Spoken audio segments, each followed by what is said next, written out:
tadi yang sempat terpotong Prof Juanda, jadi meskipun tidak suka berdukun-dukun, tapi kita sembari menanti Prof, bagaimana pada hari ini menurut Prof, Ya, pandangan Prof Juanda? ya. Saya fokus kepada persoalan objek yang dimohonkan, yaitu adalah batas maksimal. Jadi memang di dalam pasal 169 Q ya Undang-Undang 7 2017 itu ya disebutkan secara tegas sebelum putusan Mahkamah Konstitusi nomor 90 kemarin adalah ya paling rendah usia dari capres cawapres itu adalah 40 tahun. Tetapi ditambah lagi, terlepas dari pro kontra terhadap tambahan norma, saya mengatakan itu tambahan norma. Ya, kenapa tidak ada yang bilang oh itu melengkapi norma. Itu kita jangan bermain di dalam tataran etimologis atau bahasa ya. Tetapi yang penting adalah kandungan di situ ada tambahan. Nah, tambahan itu norma ya, tambah norma. Jadi menurut saya itu tambah norma. Nah, jadi Mahkamah Konstitusi sekarang ya sudah menjadi positif legislator. Jadi harusnya adalah negatif legislator. Nah, kembali pada persoalan itu tadi, karena di dalam pasal 169 Q itu sendiri tidak menyebut usia maksimal dari capres, maka dilakukanlah permohonan oleh pemohon yang saya tahu adalah seorang advokat yang namanya Rudi Hartono. Ya, nah di situ disebutkan bahwa harus katanya menurut pemohon itu adalah ada ketentuan kalau ada paling rendah maka paling tinggi atau maksimal itu 70 tahun. Nah, kalau saya melihat ya semestinya kalau berpedoman pada norma konstitusi, teori konstitusi dan prinsip negara hukum ya, artinya prinsip negara hukum ini paling tidak salah satunya bagaimana kita menghadirkan peradilan yang bebas dan tidak memihak. Itu salah satunya ya.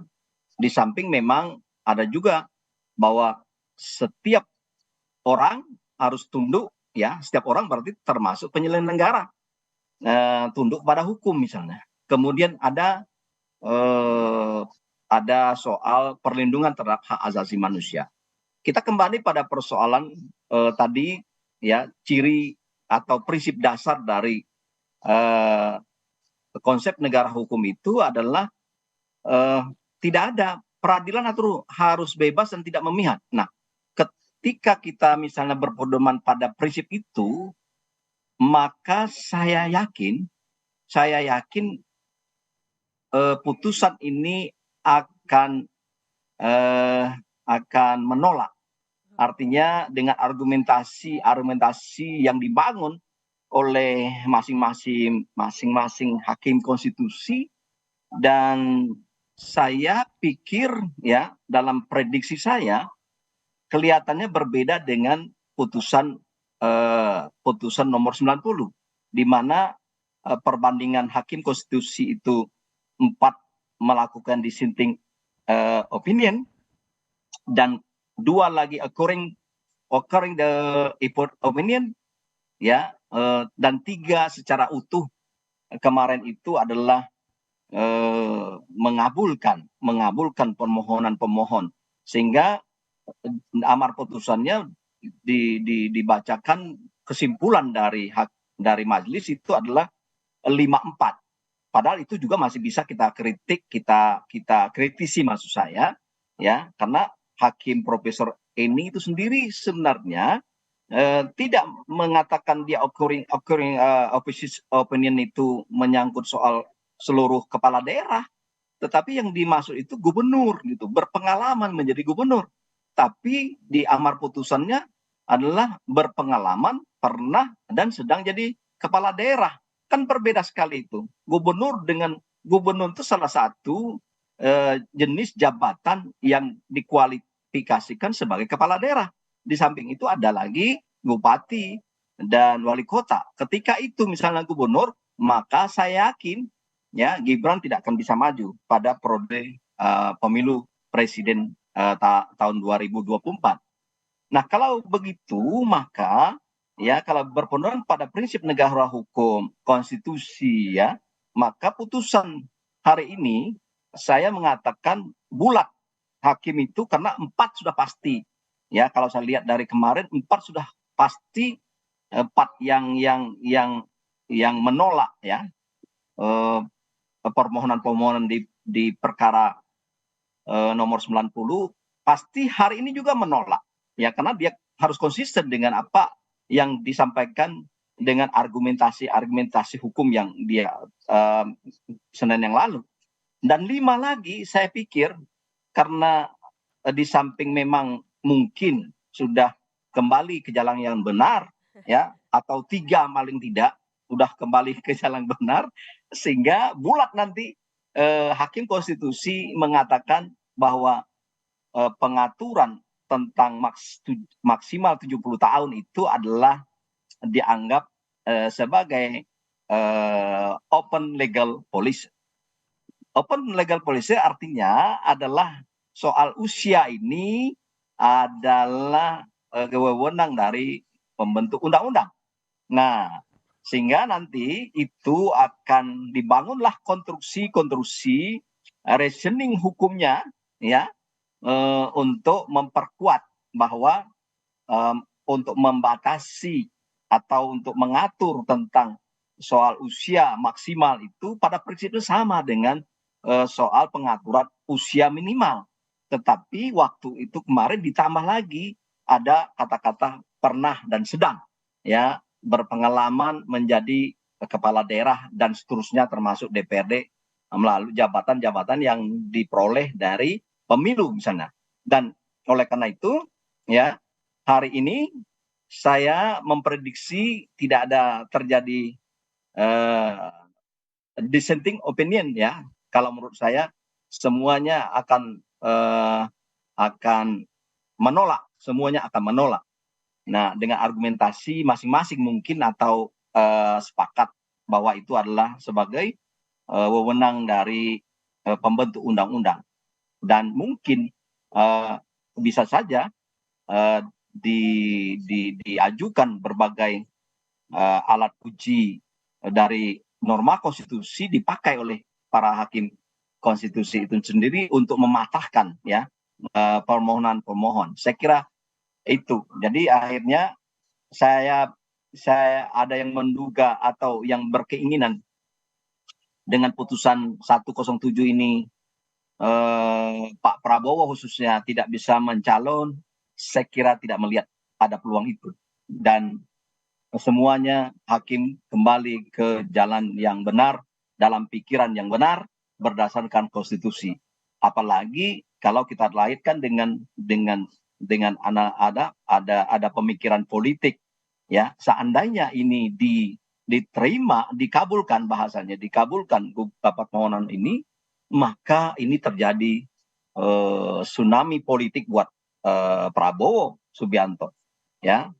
Artinya kalau ini diterima maka Gibran akan harus mencari ya pasangan capres dan hal itulah rasanya tidak mungkin ya terjadi ya, dan memang itu secara prinsip hukum harus ditolak ya, harus ditolak.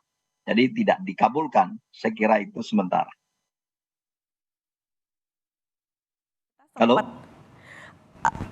Ini kan Prof, kalau tadi Prof banyak bicara soal usia maksimal ya Prof. Ini kayak waktu minggu lalu kita di prank gitu ya Prof. Di awal ditolak yang usia minimalnya, lalu tiba-tiba diterima yang soal kepala daerah.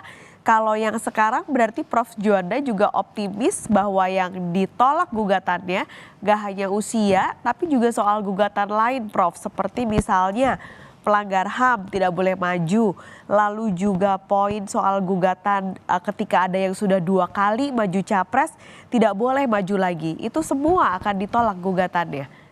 Nah, itu lain lagi. Yang saya bahas tadi adalah soal bagaimana kita mengkonstruksi pemikiran hukum yang logik dan konsisten dan tegak lurus terhadap terhadap norma konstitusi dan prinsip negara hukum.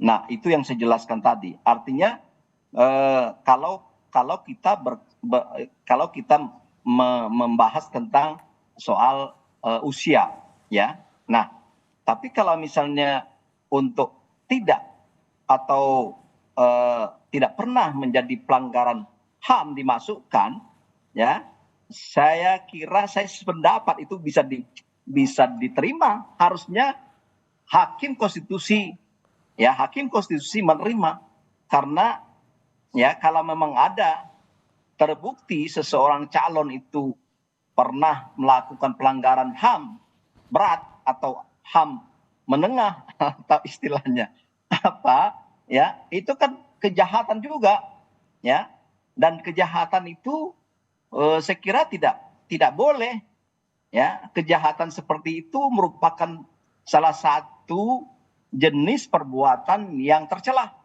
ya. Nah, dan oleh karena itu tetapi perlu dipertegas melalui norma-norma di dalam undang-undang bahwa persyaratan calon ini, ya, harusnya memang ada. Sekali lagi, kalau memang mau hakim konstitusi yang 5 kemarin yang memutuskan mengabulkan sebagian itu, maka tolong konsisten, ya, bahwa ini cukup alasan sebenarnya untuk mengabulkan, khusus untuk tidak adanya calon atau bakal calon yang terbukti melakukan pelanggaran HAM. Karena Mbak tadi bertanya tentang pelanggaran HAM, saya pikir untuk sekarang dan ke depan saya setuju apabila norma tidak yang ada sekarang adalah tidak pernah melakukan, tidak pernah dihukum, ya, tindak pidana yang sudah berkekuatan hukum tetap dari pengadilan misalnya. Nah, kalau itu mau dimasukkan, saya kira merupakan hal yang bagus, ya, untuk diterima. Tapi, ya, ini argumentasi saya, ya, berkaitan dengan putusan nomor 90 kemarin. Seharusnya secara teori, dalam teori hukum konstitusi, teori dalam hukum tata negara yang saya pahami, bahwa sebenarnya